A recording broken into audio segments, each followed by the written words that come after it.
I just want to keep it very honest with every beat, buddy. I woke up this morning feeling. First, I was feeling tired. Um, I wasn't. I didn't. I didn't make my run early in the morning, but I was feeling very, very, very lethargic. So I did rest. I'm trying to listen to my body at times, so I don't want to mess up. And I woke up finally, and then I'm so angry inside. Don't have a clue why. And I think, yes, you do. Because you're over this. You're over this period of your life, this addiction that you want to move forward so bad. And again, please, I really appreciate, so many people reached out for me and I loved it. I mean, it touched me. I'm just really doing this so, one, people who are going through this, they understand how this feels. And then two, people who have never, ever had to go through this, maybe you understand a small part of what people have to go through to get through their addiction. I bawled my eyes out 2 days ago, begging God just to take this pill. I'm still clean. I have not used this week. I haven't. It's super important for me. I actually made a decision not to leave my house yet until I make sure that I feel okay, because I don't want to go out there lying to myself and then I make a wrong thing. I know my best thing is to protect myself, is to not leave my house when I feel certain types of way. That's what I gotta do. That's what I gotta do. But I just wanted to show you how much it takes from us. I don't have the words I really want to use, but I'm just angry. I'm angry. I'm angry that I just can't feel happy like I normally do. And the only reason I can is because it's just that. No other reason. So if you have people in your life that you know who are struggling, please be compassionate with them. It's not that they don't want to get better. They do. I don't know what it takes to make sure. I know me. I mean, like I said, I bawled like a baby, begging God to take this obsession away from me. I want no part of it. None.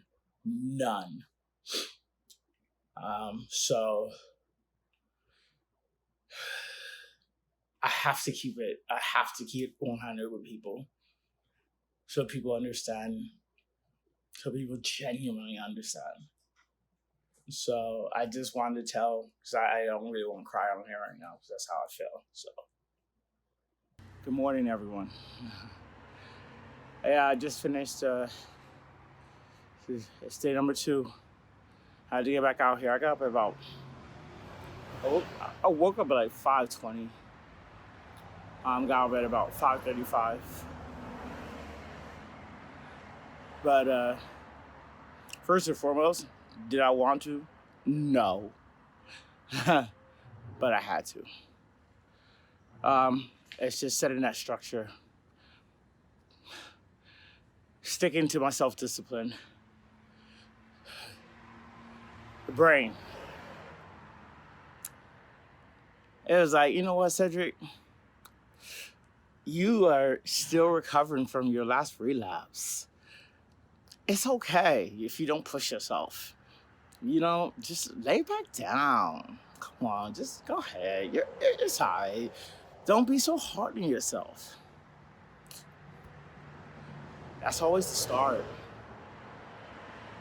On my way back, so today, like I said, I was running 2.5 miles. So right now I'm just working myself back up to run completely like my first mile straight through. I ran probably about 3/4 of a mile today, and 50 push-ups.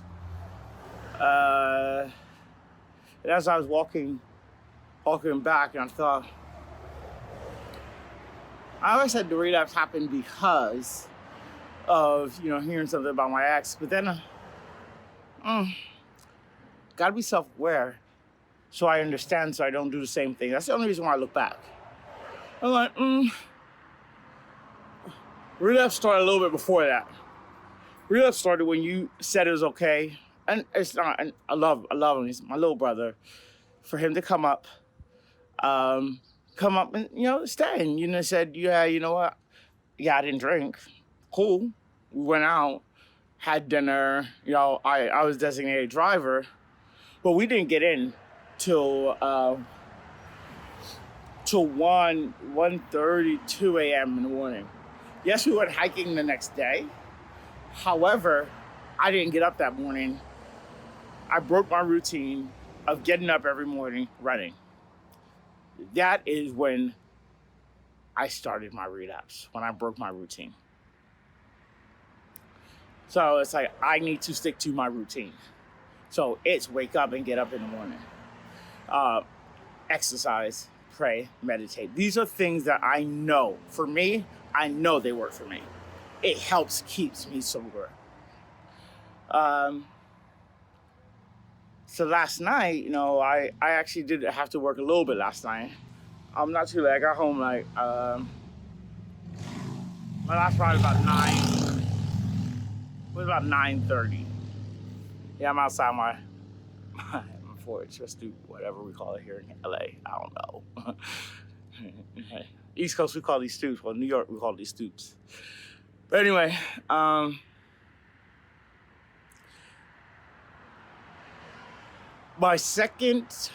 this is my third to last ride.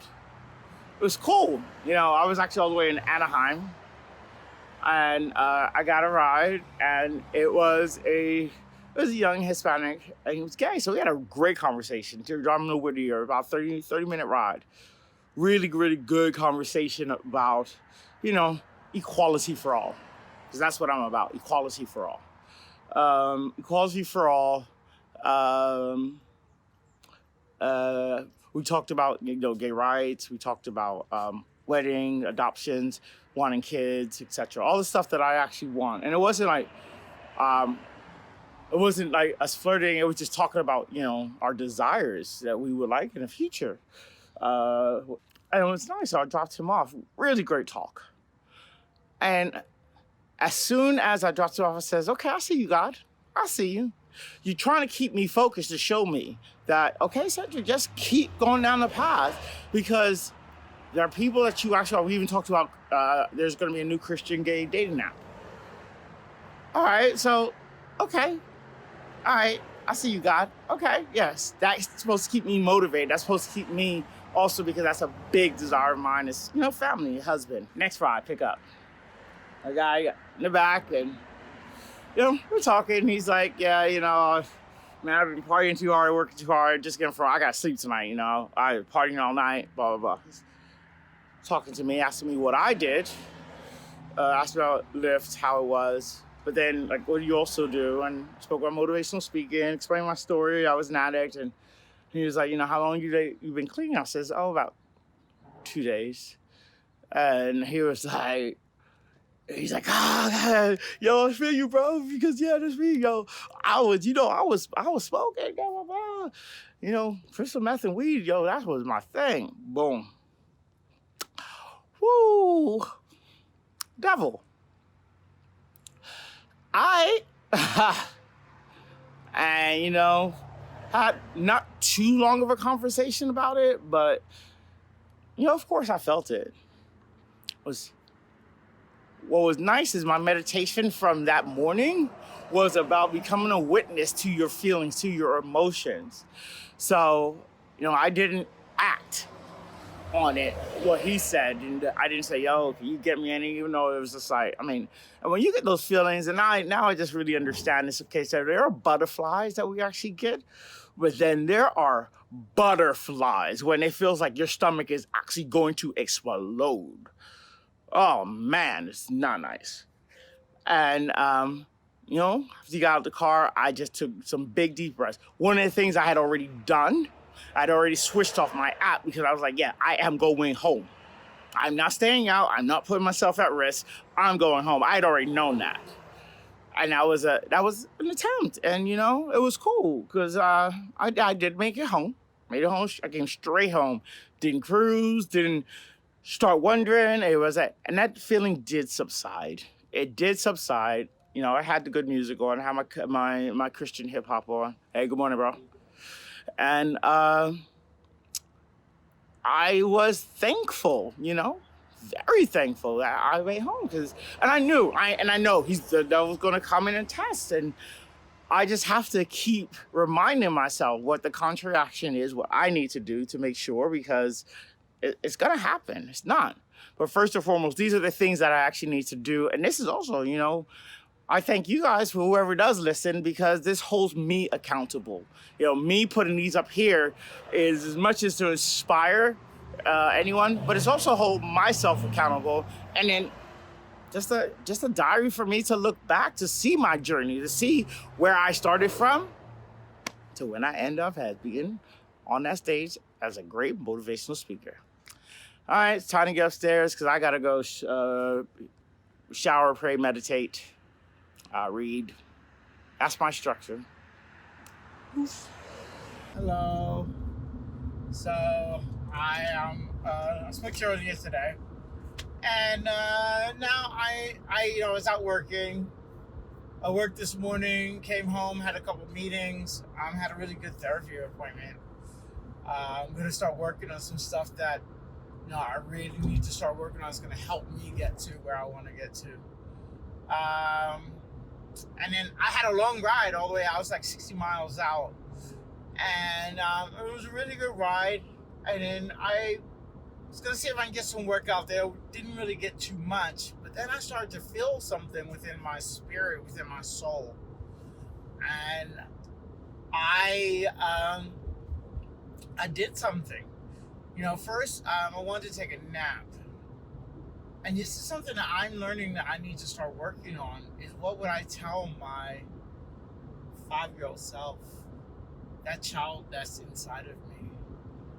And I'm realizing that child is so scared. It's so scared that it's been stuck in this situation for so long that he doesn't know what's going to happen in the future. And I had to tell him how much I loved him. How much I loved him, and how much I let him down in the past, but that is in the past. And that it's going to be okay. I want you to let go. I want you to let go, and I want you to let your soul guide you to where you want to go. It's going to feel uncomfortable. It's going to feel bumpy. But know that those feelings are temporary. And if you learn to let go and trust, that you'll get to that other side.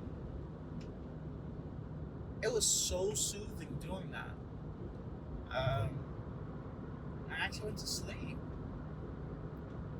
And it was really nice that, that I was able to talk to my child inside of me, because that's what I've realized. That is what I feel all the time. That scared little boy deep down inside that is putting on a brave face, but in all actuality, he's scared as shit. Excuse my language. And I think, it's okay to be scared, because we're so scared of the unknown, but the known we don't really like. But yet, because we know it, we stick to it.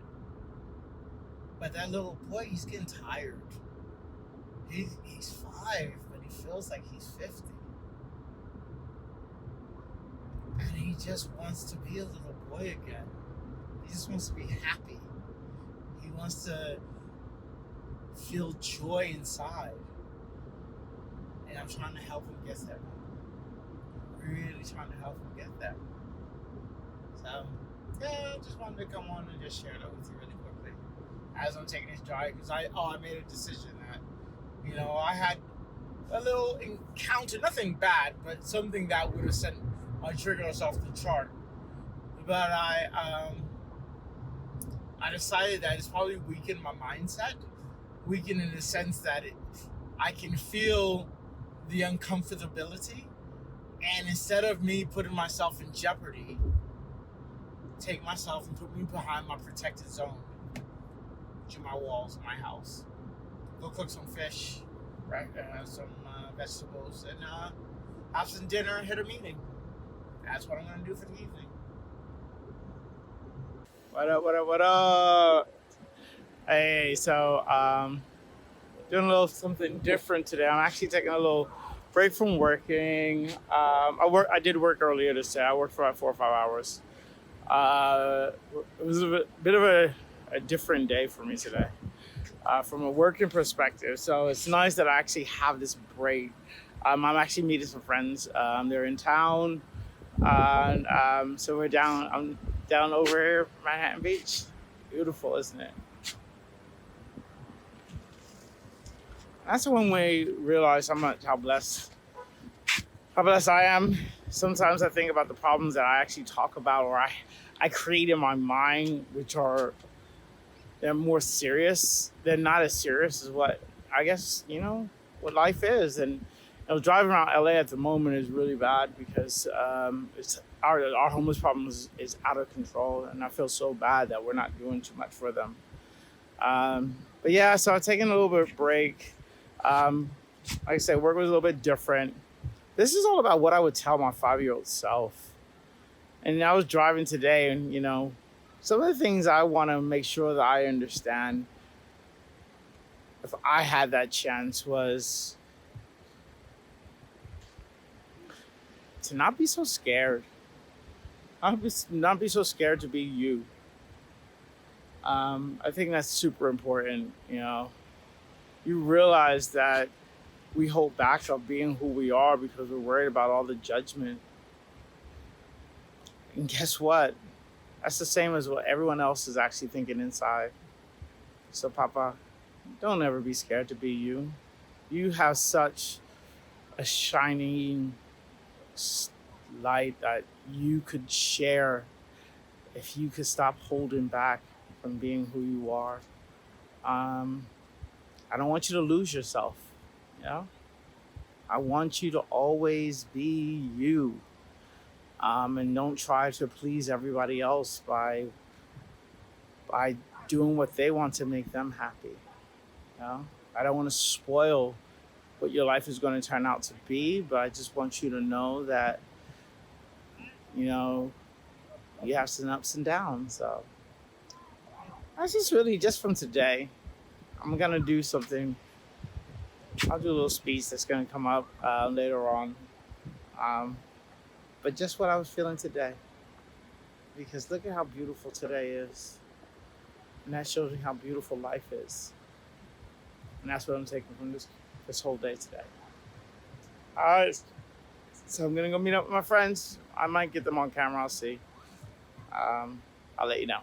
All right, guys. So, hey, what's up? What up? Say hi. Hello. Hey. These are two of my friends. They're in town. And you know what they did? They were really mean. So, I got a text the other day. I got a text from this one here. At the beginning of the week saying, hey, Cedric, I'm in town. Oh, I really want to see you. I was like, all right, cool. What day? That's it. So we settled on Thursday. And then yesterday, I had a text from this one saying to me, hey, Ced, I'm in town. He was like, oh, we'd love to meet up with you. I was like, he said, I have Thursday free. And I'm like, oh, yeah. And then I get a text, hey, are we still meeting up on Thursday? And I was like, oops. I said, oops, I'm sorry. I'm busy. So I was like, oh, yes, honey. And so we set up a time. So then I was thinking, because you know me, I told you one of my greatest skills is connecting and networking. So I'm like, hey, did you ever meet James, the co-founder of Mixer? And she was like, yeah, he's cute. And I'm like, okay. And so I was like, well, he's in town. And she's like, why? And I'm like, well, he's in town. And I didn't even get to send a text. And then I get a phone call. And then I get a message, hey, call me, FaceTime me quick. And I FaceTime, and these two are actually dating. Can you believe that? Isn't that terrible? That was really terrible to do that to a friend. To a friend. Well, he thought that Cedric would cancel on me to hang out with him because he thought he was more important. But Cedric and I's friendship is worth more than gold. Yeah. No, I treat everybody like people because I think it's really, really important to act. And this is not getting cut. That's actually going on. So. Can we show them my hobo flowers? Yeah. You can't call them hobo flowers. That's not very nice. No, she bought them from a street vendor. That was the brand that they were, though. They're called hobo? Yeah. Are you sure? That was the brand. Are you sure? Yeah, there was a sign that said it. Hobo flowers? Yeah. In LA? Hey, hey, if you're ever in LA, go get hobo flowers. I've never heard of them. I'm gonna go check them out.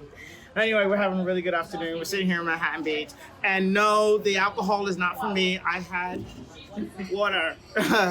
So we're sitting here catching up. Watching. Thanks for making me look like an alcoholic, Cedric. No, we don't judge. You're able to drink. I'm sober, so it's fine. Okay. And I'm fine to be around alcohol. Alcohol's never been an issue for me. But these Can you show off all the stains on your shirt before we end this segment? Because there's some here, and then there's some on the back of his shoulder somehow. Which I don't understand how you do that. People, I threw coffee. People like who over know. his shoulder. What about us being a throuple? We're the cutest couple. We're walking down the street in Manhattan Beach.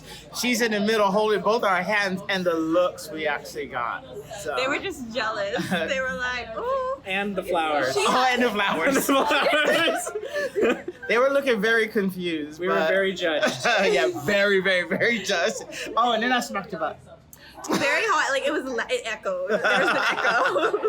But anyway, I just wanted you guys to see just the normality that I actually have. Really good friends, and they're out in town. So anyway, that's all for now. Say bye. Ciao. Good morning, guys. Yeah, I was just counting in my head. I am sitting here after my little morning workout, and each morning I push myself a little further and further so I can get back to where I was before. I ran just about a mile today. I stopped for like probably 45 seconds this time, right before the end. So I want to see if I can make it to the end tomorrow, which is a good thing for me. Good start. Woke up about 5:38. I'm weird because I don't set alarms. My body wakes up every morning. And I'm trying to get it where it wakes up at the same time every morning right now. So I was just figuring this out. I want to get up about 5 a.m. And that'll give me enough time to sort of do my morning stuff. And then if I want to start work by 6, or if I want to do administration stuff first before I go out the house. So I feel good. You know, this video this week is all about what I tell my 5-year-old self. And now I tell my 5-year-old self about exercise. Hey, I know that you like to play, but you don't like to exercise much. But I'm going to tell you, it's important. It is important, and just start off little by little. You can actually do it. You can actually do more than you actually will ever know. I just want you to trust me. And don't put it off until you're like 30 or 40. I want you to start. I want you to start now. You don't have to play Pop Warner. You could run track.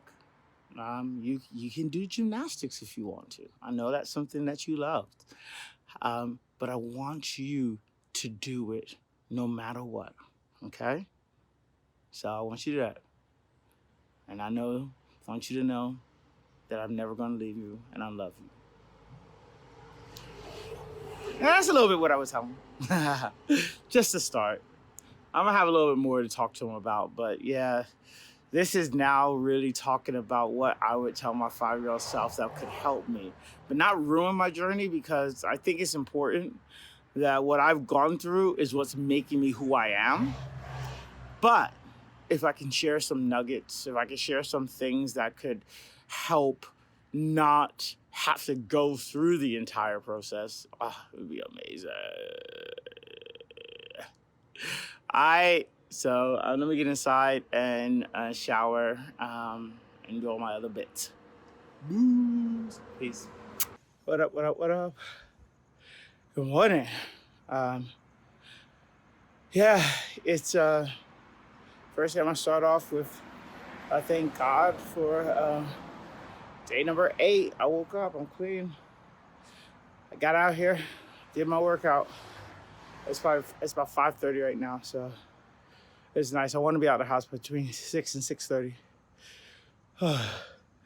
But I wanted to say something different. It's something that I think it's Eric Thomas, E.T. does. I speak into existence that my addiction is behind me. I speak into existence that I'm going to be one of the top motivational speakers in the world. I speak to existence that I am loved by myself and by my fellow human beings. I speak to existence that I am happy. I speak to existence that I will be married and I will have a family. I speak to existence that I will be successful and I will share my success and my wealth with those who are less fortunate than me. I speak to existence that God is guiding me in the right direction. These are things that I believe in my soul and my heart, and I'm going to live by this daily. All right, it's time for me to get upstairs. I'm sweaty. Deuce. Morning. Yo, what's up? Man, oh man. I woke up a little bit later today. I woke up originally at 3, and I eventually did get back to sleep. But I took a melatonin. I took just one at 3 o'clock, and that had me dragging to get out of bed. So I originally woke up at 5 and then 5:30, and I'm the one that when I wake up, I just get up. And I sat up, and my body I could barely lift my body up. And then by like 6:30, I was like, all right, you need to get up. You need to do exercise. You're not slipping backwards. So yeah, I just ran, and I'm just right under a mile now. I stopped for about a minute and 30 seconds, about 3/4 of the way. But I'm almost completed my very first mile. So it's a morning. And it feels good. It feels good getting it back out there. And then I put on motivational speaking when I'm listening, because it really helps me. It started my morning out right. I had T.D. Jakes' sermon. He was shouting. I love how he shouts. He said, slap someone and tell them you gotta kill somebody. I loved it. And then on the way back, because I listened to a lot of compilations, it was Les Brown. And Les Brown said something. Les Brown said that it was the... good morning. It was the... most people are governed by their fears, what other people think of them, and their habits. And I was thinking about the stuff that I've been working on. 1, not worrying about what other people think. 2, my fears. Remember, I said to my little 5-year-old self, you know, it's okay. Don't be scared of the fear of the unknown. Let go. And 3, habits. Okay, I told you I woke up at 3 a.m. What I didn't tell you is I went to the fridge because I bought it yesterday and I didn't eat it. And my addictive mind, because addiction goes into other places, said, oh, I want that cake and ice cream you bought yesterday that you didn't have for dessert. So I ate half that cake and ice cream at 3 a.m. Habits. That habit needs to go. Those are the 3 things that you know, those are the things that we have to learn to let go or to change. Fear, worrying about what others think, and habits. And I'm actively working on it. I feel good. And I'm seeing the improvement slowly. Oh, I didn't say this. Day 9. And I'm keep going. Oh, and yesterday, I got a sponsor. So, you know, things are looking up for me. I'm happy, I'm motivated, and I'm just gonna keep doing it day by day. Even though I've spoken to existence what's behind me, and I still believe that, it's still a day by day process. So I'll holler at you in a bit. Hey guys, thank you for taking the time and watching my videos. I really, really, really appreciate that. If you like what you saw and you want to, be notified of more videos when I release them, and they will be coming up regularly, please subscribe at the link below. All right, thank you, and I'm hoping that you join Good Glad Life.